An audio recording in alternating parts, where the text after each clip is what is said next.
Well, that was not ideal. The New York Jets get smacked around on Thursday Night Football to a former Jets quarterback. And, well, Saleh got a little testy with old Rich Cimini in the presser. And we'll get into it. We'll play some of his comments and the speechlessness nature of Saleh on some pressing questions that need to be answered. Let's get into it, guys. The postgame show starts now.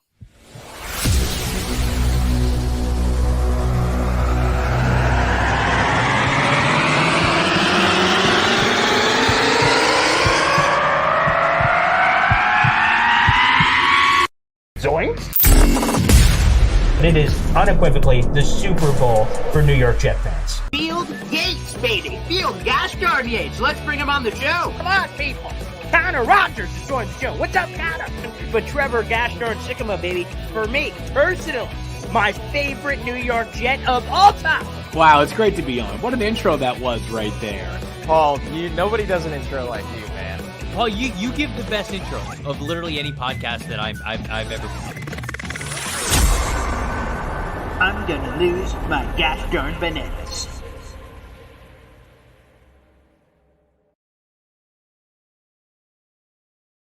Well, the bananas were certainly lost on this game. No doubt about it. The final primetime game of the season for the New York Jets. Hey, everybody. My name's Paul Eston Jr., a.k.a. Boy Green. I'm the New York Jets digital reporter for Heavy.com. Welcome to the postgame show. 2 hours-ish after the final whistle, we come on here and we break down the latest commentary, the quotes from the players and the coaches, and give you guys the raw juice coming off of every Jets game. If you guys would like to get involved on today's show, it is the pinned comment on YouTube. That is the Cam 631 Laser hotline where you can click and join the show and react and vent to all things New York Jets. Feel free to take advantage of that. We're a little after 1:30 live in the morning, technically on Friday, recapping the Thursday Night Football game between the Jets and the Browns. While waiting for any of you guys who would like to take advantage of that opportunity, I'd like to actually go to the tail of the tape and play a couple of clips from Robert Saleh's post-game press conference. And if you guys want all these kind of clips, I tweet them out after every, I cover all the press conferences and things of that nature. You can follow me on Twitter at BoyGreen25 if you prefer. We're going to go to the first one here because one of the most disconcerting things about this performance today, and quite frankly, the season as a whole, has been the undisciplined nature of this New York Jets football team. There are certain things that I believe when Aaron Rodgers comes back in 2024, he will be able to wave an Aaron Rodgers wand and they will be able to fix a lot of issues. I truly believe that. A really good quarterback can mask a lot of deficiencies on a roster and a team. One of the things I don't believe Rodgers will be able to wave his magic wand is the undisciplined nature of this team and the penalties. The Jets had 12 penalties for 74 yards today. As Zach Rosenblatt pointed out in the post-game festivities, 26 combined penalties over the last 2 weeks. Let's go to Saleh. We're going to play this clip. This is from my Twitter account, @BoyGreen25. Here's Saleh. You hear both question and answer on the penalty issues and basically how do you fix it. Saleh left somewhat speechless. Here we go. Roll the footage. You guys have 26 penalties these last 2 weeks. How do you explain this? Yeah, I got to figure it out. There's it's a lot of pre-snap stuff today, but I got to figure it out. Some of the penalties, Robert, 12 men on the field, not covering the tackle up, like things that should be fundamental stuff is happening. It's just how do you explain that? I got to figure it out. So there's a lot of disconcerting things about those comments from Robert Saleh right off the top. I'm trying to figure it out. We're trying to figure it out. It's week 17. The Jets have one game left in the regular season. What is there to figure out? Shouldn't this already have been figured out, honestly? And number two, Brian Costello is right. He was I believe the second media reporter was asking that question there. The problem with some of these penalties, these are basic penalties. 12 men in the huddle.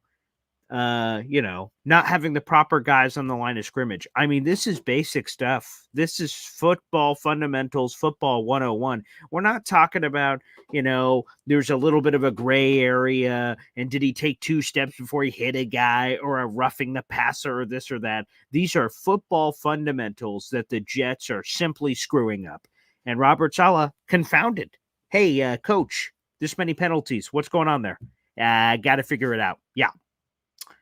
Coach, in particular, specifically, these groups of penalties seem to be fundamental issues. Why is that happening?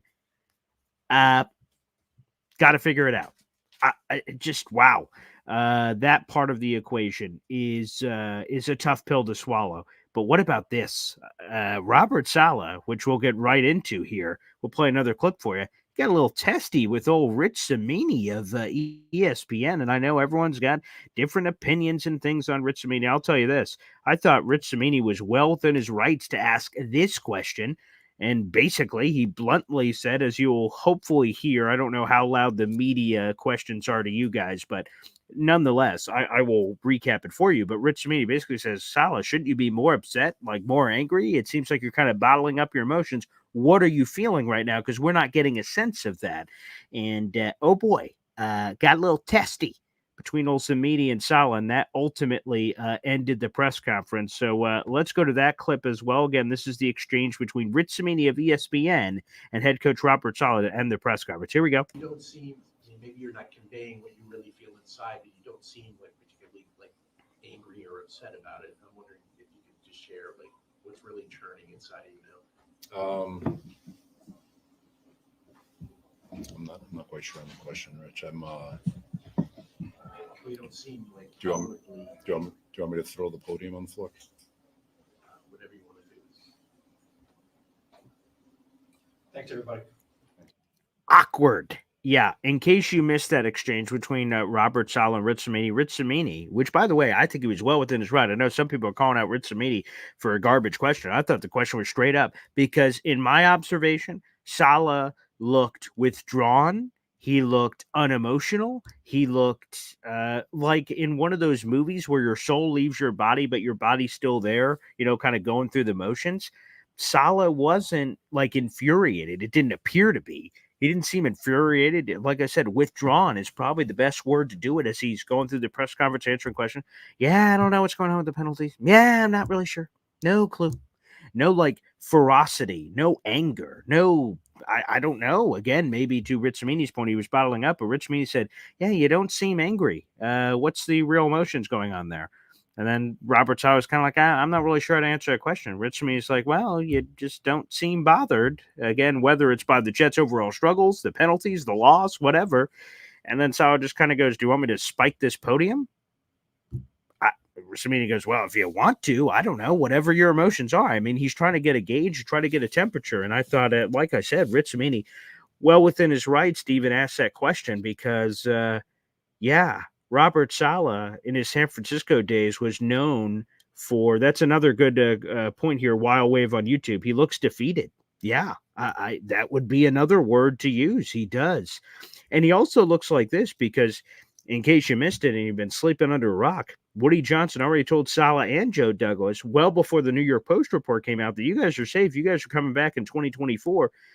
And to be honest, some Jets players and coaches have played and coached like, of course we're back. We're thinking about 2024. Well, there's still work to be done in 2023.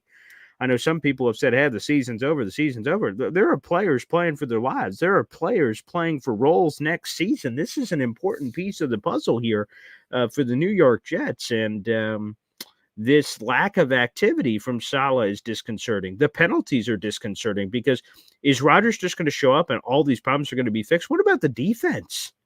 I mean, this was a defense that boasted being one of the better units in all of football.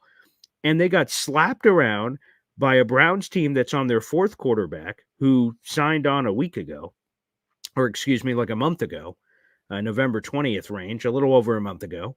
Amari Cooper was out. He set franchise records the week before he was out of this game. No Nick Chubb.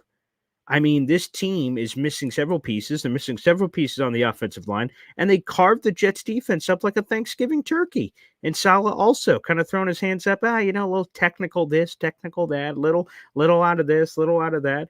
The Jets gave up 3rd and 12s, 3rd and 15s, explosives. This was just an uncharacteristic night. A couple of guys deserve praise. Jermaine friggin' Johnson, what a beautiful job to tip the ball to himself, pick 6. To be honest, he should have had the scoop and score for a touchdown that the refs blew dead early. I just don't understand why referees do that. Let the play out, and then if it's clearly not a fumble, you could call it back. But there's no putting the genie back in the bottle. If you blow the whistle and Jermaine Johnson runs for a touchdown, all you can do is give the Jets possession, which is exactly what happened. However, if they would have let the play out, that would have been another defensive touchdown for Jermaine Johnson in this Jets unit. First off, I would have appreciated that on my fantasy football team. I'm trying to compete for 2 fantasy championships, and another defensive touchdown would have been juicy. But in all seriousness, also for this Jets team that was fighting and vying to get back in this football game. Oh boy. I mean, so the defense was lackluster. They had gone 33 straight games without allowing a 300-yard passer. Joe Flacco nearly had that in the first half, 296 passing yards. He ended up finishing with 309. So you could say, wow, the Jets defense stiffened up in the second half. And technically that's true, but also the Browns didn't have to really throw the football a lot since they were up by $1 billion. So take that for what you will. But man, the defense was embarrassed. This team was embarrassed. A national stage, run out of the building. A couple of plays made it a little closer. Like I said, the Jermaine Johnson pick 6. We had our first opening drive touchdown of the season, beautifully crafted by Nathaniel Hackett. That was spectacular, but just terrible. Terrible, deflating, unfortunate. Just a lot of things there. And then when you see this Cleveland team, it is like looking in a mirror in a lot of ways because they had 4 quarterback changes this year, 4 different starters. They had offensive line injuries. They lost Nick Chubb, the straw that stirs the drink for this squad. And they lost all these guys, and yet they have 11 wins. They just punched their ticket to the playoffs, and they're in the playoffs for the first time since 2020, and we'll see what they do with it. The Jets have 4 quarterback changes, and they've clinched their 4th straight double-digit losing season. That's a hard pill to swallow, quite frankly. So we'll go through some of your comments here. Also, like I said, the pinned comment on the YouTube channel is the Cam631 Laser Hotline. If you guys would like to click and join the show and vent and react, feel free to do so. Let's go with a couple here. Simeon threw a lot of balls under 10 yards. Yeah, there's the same thing last week against the Commanders. He averaged 4.4 yards per passing attempt. And besides the horrible pick 6, which obviously was awful, I thought Simeon actually played pretty solid. He ran when he had to. Wish he would have used the wheels a little bit earlier. Like in some situations, as the pocket's kind of, collapsing on him, I wish he would have escaped earlier a couple of times, like that 4th down play. The game was probably over, but he could have extended a little bit. But overall, I'm nitpicking here. Simeon, outside of the horrible pick 6, was actually exactly what you expect from your veteran backup quarterback stepping in. So I actually, Jets lost today. I don't think Simeon's the reason they lost. The pick 6 was bad, no question, but I thought he was incredibly solid. Wild Wave. Bro, we all know what's the problem. He doesn't want to show up Hackett. I don't know if that's it. Again, it was the defense that was the problem. So that's a him and Jeff Ulbrich thing. I think it's less Hackett. I don't think Hackett was perfect in this game, obviously, but the opening drive touchdown was there. They actually had to move the ball quite well, especially against a defense of this magnitude. So, no, I don't know about the showing up Hackett part. I don't think that's part of the equation this week. Peter says just lose out. There's only one game left, and that will be against the New England Patriots. And doesn't that feel like a lose-lose? And here's what I mean. If you lose to the Patriots, the Jets are the laughing stock of the league for losing to this crappy Patriots team. They're idiots. If you beat the Patriots, you're an idiot. You blew up. You worsened your own tanking experience, and you helped the Patriots get a better pick. So this is lose-lose. No matter what happens, everyone's going to try to dunk on the Jets. Currently, right now, they have the 8th overall pick. They moved up a spot with their loss to the Cleveland Browns for our Tankathon people that are tuning in. They have a path to the 5th overall pick if a couple of teams win. They need the Bears to win Titans, Chargers, a couple of those teams, they could rise up all the way to the 5th overall pick this weekend ahead of Week 18. So TBD, they might need a little bit of help. We'll see what happens. But obviously that Patriots game will be pretty big next week. Joseph Quiones says, penalties been horrible all year. And that's, to me, the concerning part. Like, I'm really excited about 2024, and I think a lot of you should be. Aaron Rodgers, all the aggressiveness the Jets will likely have this offseason, that's all good. But what's going to fix the penalty problem? Like, that's a coaching issue. There's just no way Rodgers shows up and all of a sudden the penalties are all gonzo. That just, some of them, like, that Rodgers is constantly cracking the whip and holding guys accountable, like, okay, maybe that will curtail some of it, but it won't curtail all of it. That's concerning. Peter asks, why didn't they sign Flacco in week 1? Yeah, actually, Flacco reached out to the Jets multiple times. He reached out to them during the offseason to express interest. The Jets did not return his phone call. After Aaron Rodgers got injured, he expressed interest again. The Jets once again rejected him and said, thanks, but no thanks. So why didn't they sign him? They had this unwavering belief in Zach Wilson. So obviously that's been a mistake because Zach Wilson has performed poorly. But that's one reason that they didn't. And they had a false belief that they were going to be able to figure it out. Now, why didn't they, when they ultimately signed Simeon, which I believe was the week 4 Kansas City Chiefs game week, is when Simeon was first added to the roster? Why didn't they sign him there? Because Joe Flacco obviously is way more experienced than Simeon, both from the highest of highs. He's won a Super Bowl, of course, and also he's just been around the league forever. He has more games, logged in, starters, and I know it's a different offense, obviously, with Hackett, but that's a great question, quite frankly. Again, would he have been doing what he's doing with the Cleveland Browns here? Maybe not. We saw Joe Flacco and his immobility, although he showed a couple of athletic plays today. I got to eat a couple of L's there. He escaped some of the pressure from Quinnen Williams or others, kept the play alive in a couple of crazy plays. Now, he was in the danger zone, if we're going to use a pop culture reference. Tony Adams dropped a pick. Michael Carter II dropped a pick. Will McDonald had a fumble. Joe Flacco does a play-action play, loses the ball. If Will McDonald jumps on it immediately and doesn't wait a half a second, the Jets take over at midfield. Tony Adams, if he intercepts it, the Jets are immediately in the red zone at the beginning of the game. Michael Carter II, not only does he not catch an interception, but it bloop right into Elijah Moore's hand. And quick aside, I hope Elijah Moore's okay. Very scary situation. CJ Mosley catches him, inadvertently drags him down, and his face mask bounces off the canvas, and he was making some very odd spazzing-like convulsions on the field, which was very scary. So I know not everyone is a big fan of Elijah Moore, the football player, but as a human being, my thoughts are out with Elijah Moore. There's a very scary situation tonight on Thursday Night Football. The good news is he was able to walk off under his own power, later ruled out for the contest. So, again, thoughts and love were sent out to Elijah Moore. But why didn't they sign Flacco? Great question. But they rejected him multiple times for that. Keone says Saleh is holding it inside in terms of that emotions. Maybe, but I think what creates a relatability to fans is when you allow people in.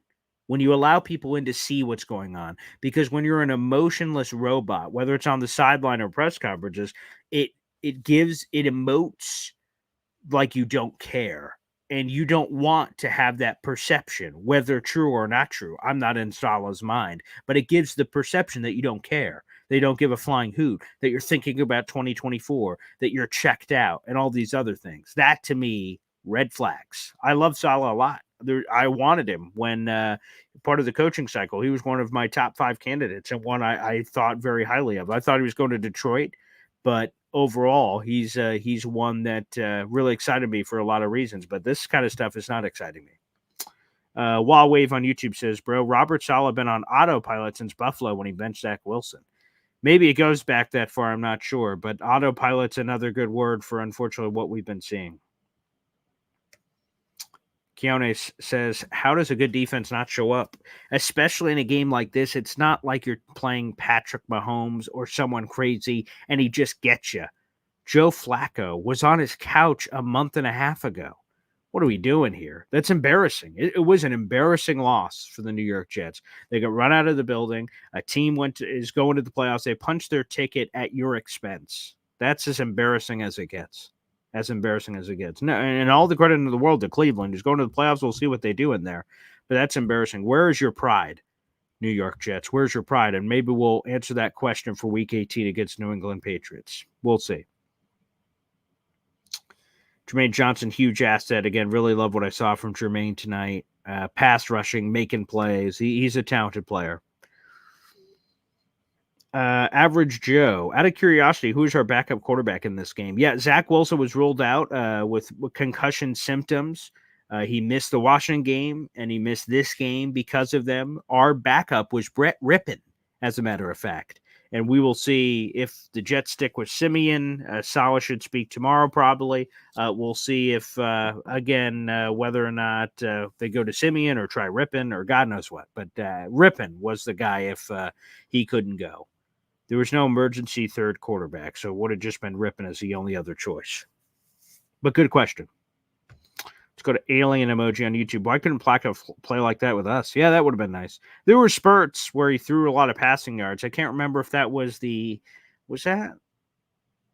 I guess all my years are getting lost now. I think it was last year. So, yeah, because Zach Wilson got hurt in the Eagles game, and Flacco put up some numbers. I think a couple of 300 performances, but it's just the turnovers, which, again, he got lucky in this game. He threw the let's see. So the fumble CJ Mosley got, he had the one pick from Jermaine Johnson. That was a super athletic play. Again, shout out to Jermaine, but he had a couple of them dropped.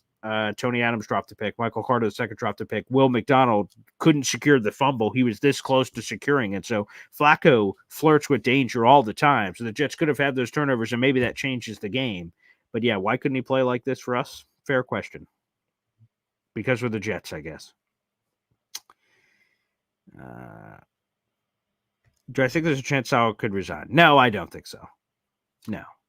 There's only 32 NFL jobs. He's incredibly passionate about this, but it just hasn't been coming out that way on the sideline or in presser. So no, he'd be crazy to. He's making millions of dollars to live out his dream as one of only 32 guys who get a head coaching gig. So no, that'd surprise me.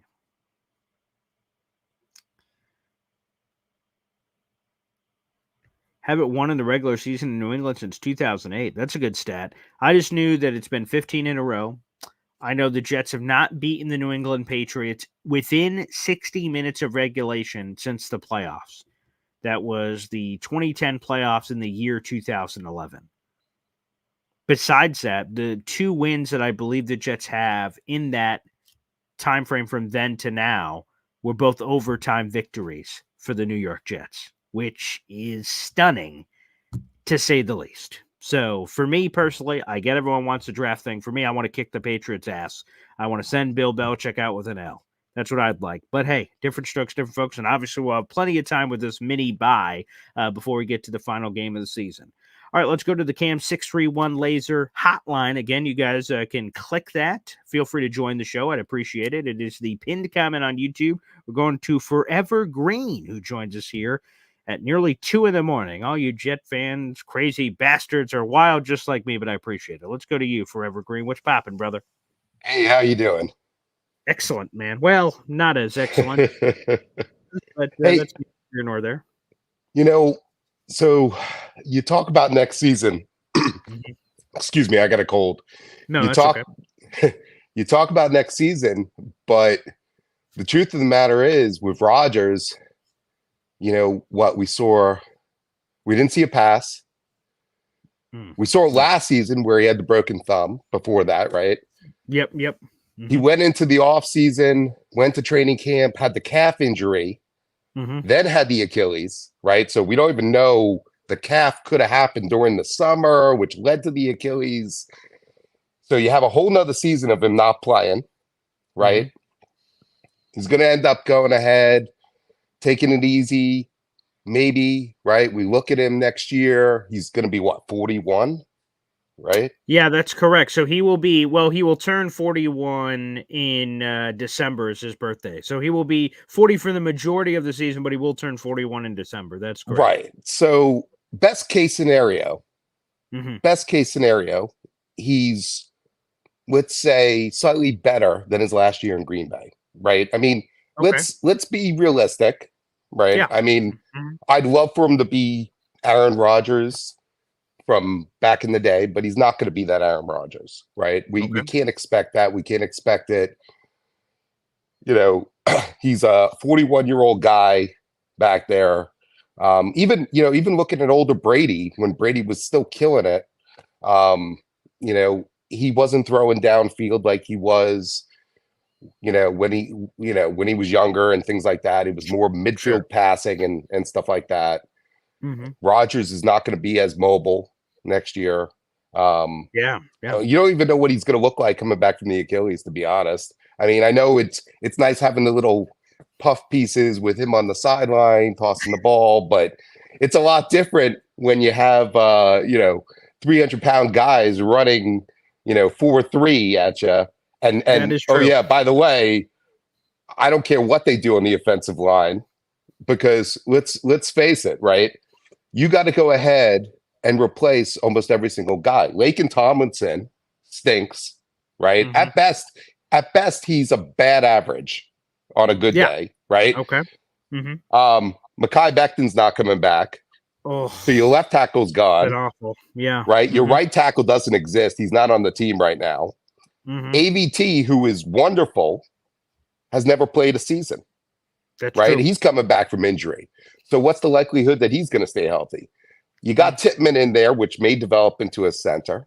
But the mere fact is, you're going to have a brand new starting offensive line.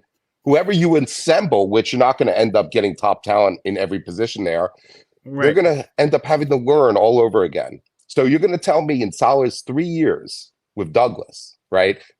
3 years, we're going to take an old Rodgers who we don't know what the level of play is there. We're going to put him behind another makeshift offensive line, which at best, the best we can hope for is just average, right? Oh, 100%. 100%. Right? There's no way it's good, right. You're not going to get Dallas's offensive line next season, right? So, and then what do we add to that, right? We're saying we're going to go find another wide receiver somehow without a number 2 pick, right? And cap space is tight.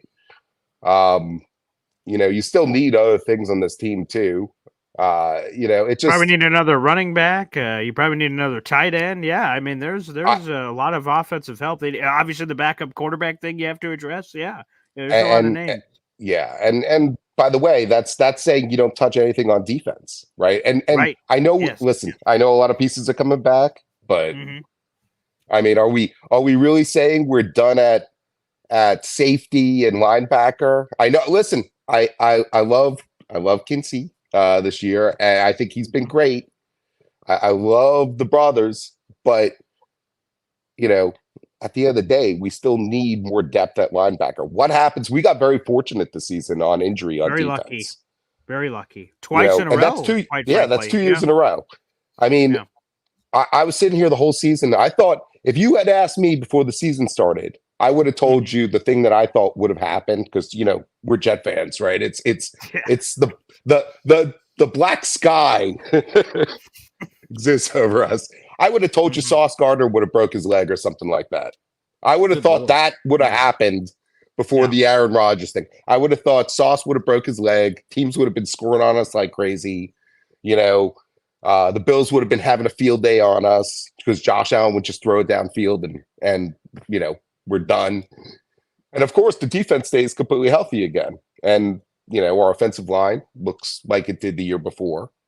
And Rodgers, 4 plays. I still can't believe that's really what happened, because when it happened, so he gets sacked and he stands up and then he just sits back down. I'm in just a state of disbelief. No, and I'm just saying to myself, I'm just repeating like a weird chant. No freaking way. No freaking way. No freaking way.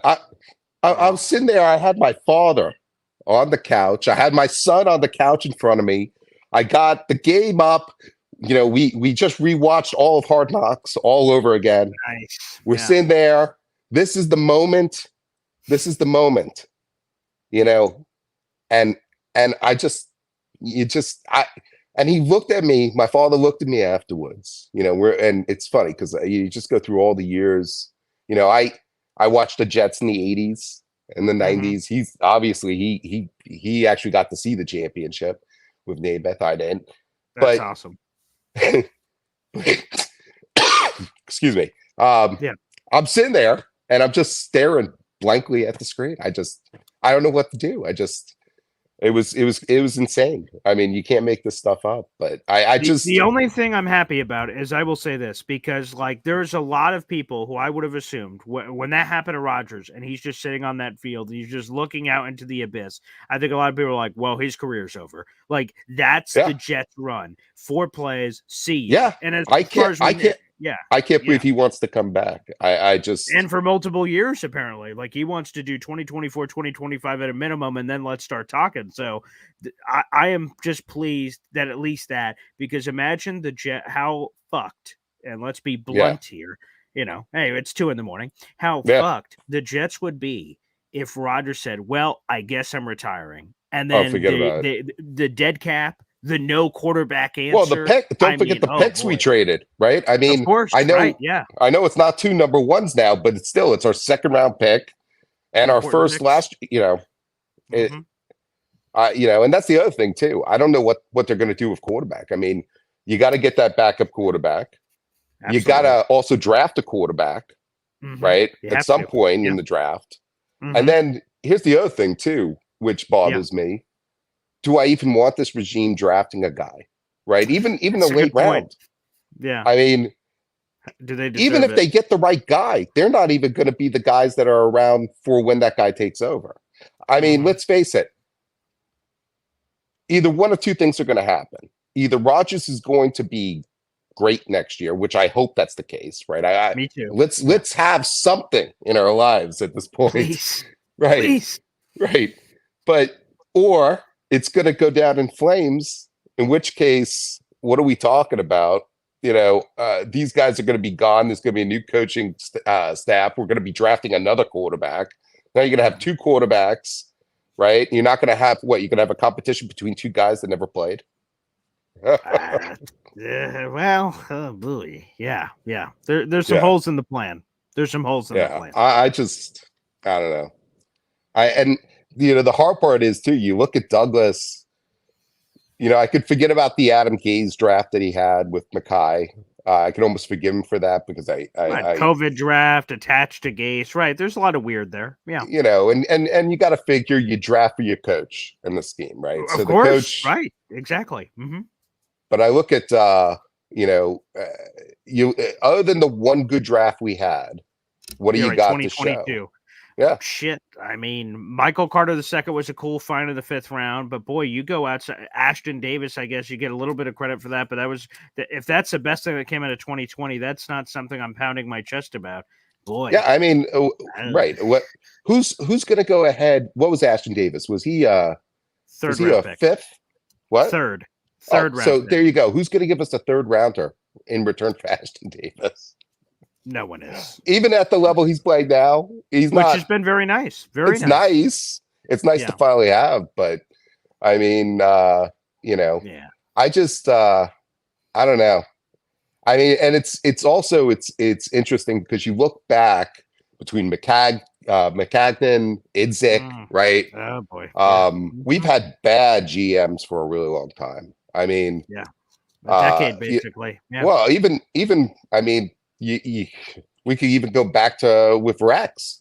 I mean, Tanny, Tanny was not a great, if you look at most of those picks came in prior to Rex being there. I mean, Revis. Well, Mangini, right? It was the Mangini classes, right? That's correct. Right. Yep. That's right. And you look at those 2 years with Sanchez, right? With horrible quarterback. But I remember watching him. We used to put blankets over our heads every time he had the ball in his hand. Because, I mean, was it going to be a 5 interception game? Or was it going to be, a 3 interception game where we'd actually somehow win with a nice little hook shot into the end zone? You just didn't know with him. Yeah. But at least he threw it downfield. That's true. He was willing to take deep shots. I've been looking at those highlights every once in a while. The comeback in the Texans game, down the right hash to Braylon Edwards. The AFC Championship game, the deep shot to Braylon Edwards in the Colts game. Pump faked Dwight Freeney, gets it right in the breadbasket to go. Oh, he had a couple nice. of go-go's that were sexy. I have to give him all the credit in the world for those. Absolutely. Yeah, especially in the playoffs. I mean, he came alive. Oh, yeah. Yes. It was weird. It was, yeah.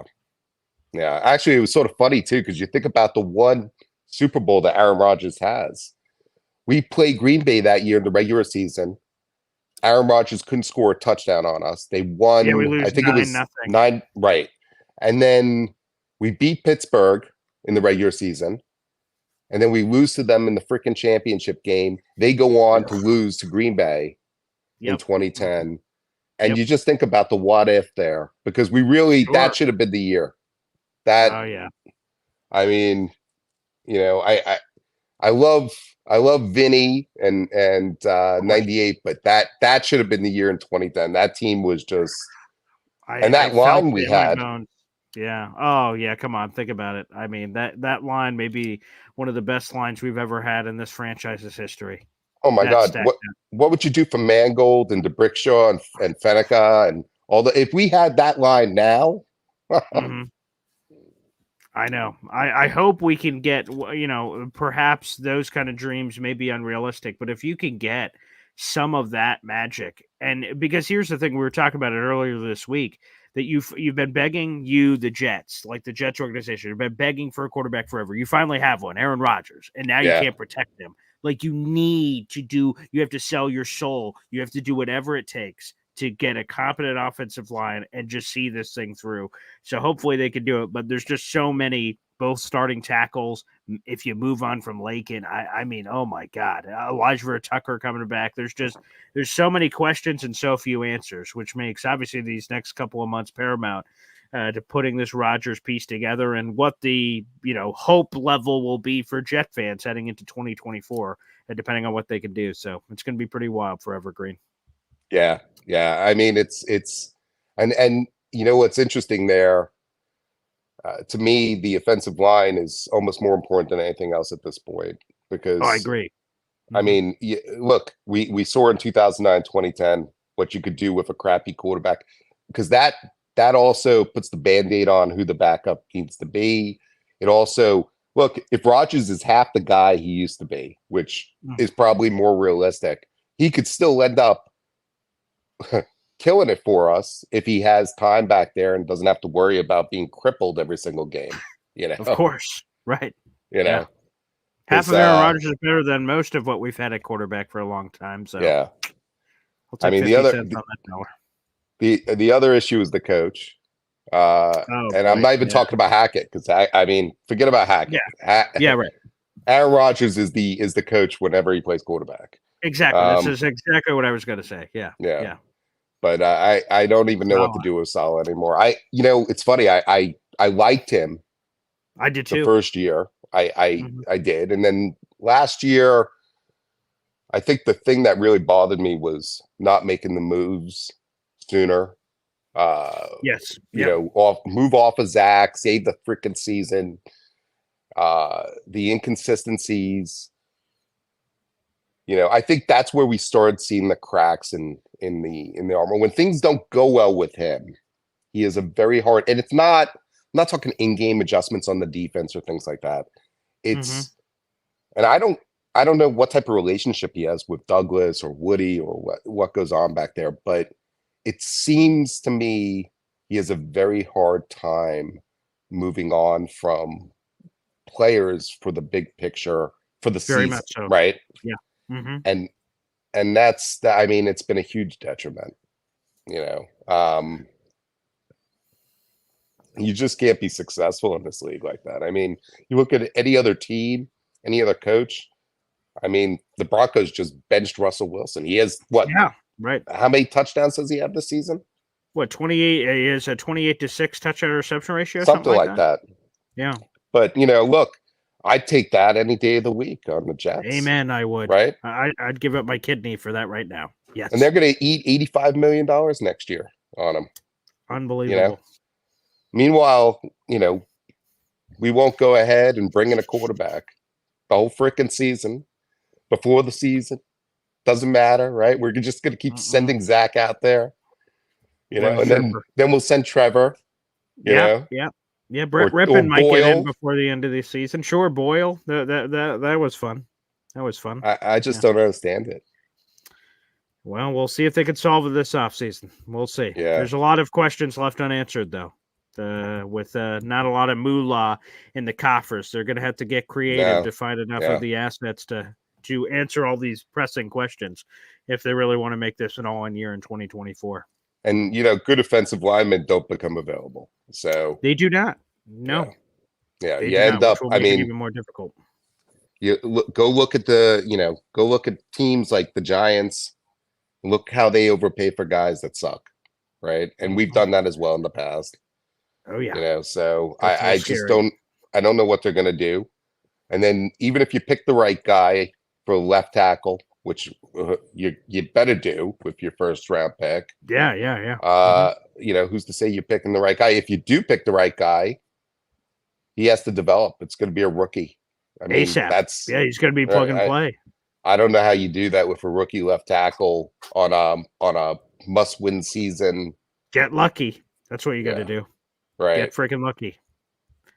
And then who's playing backup or swing tackle? Carter Warren.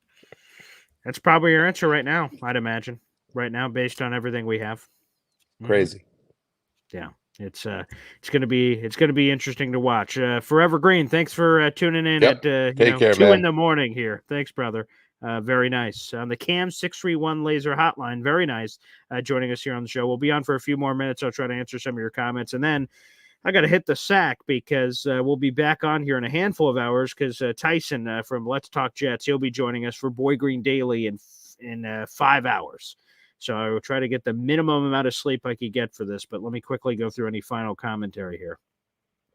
Ellen says, I'd rather beat New England. It could be the Jets' last shot ever to beat Belichick, snap the streak. I agree 100%. It wouldn't feel the same if you beat the Patriots without Belichick there. So beat them. Who cares? It's somewhat inconsequential if we're talking about a draft pick of 6 to 8 or whatever it's going to be. Like, let's be honest. And the Jets have messed up draft picks all over the draft. Vernon Golston 6, Zach Wilson 2. Doesn't matter where they pick. They can F picks up. That is very possible.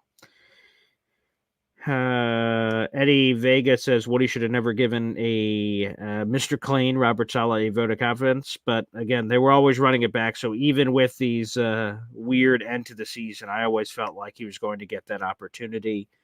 We'll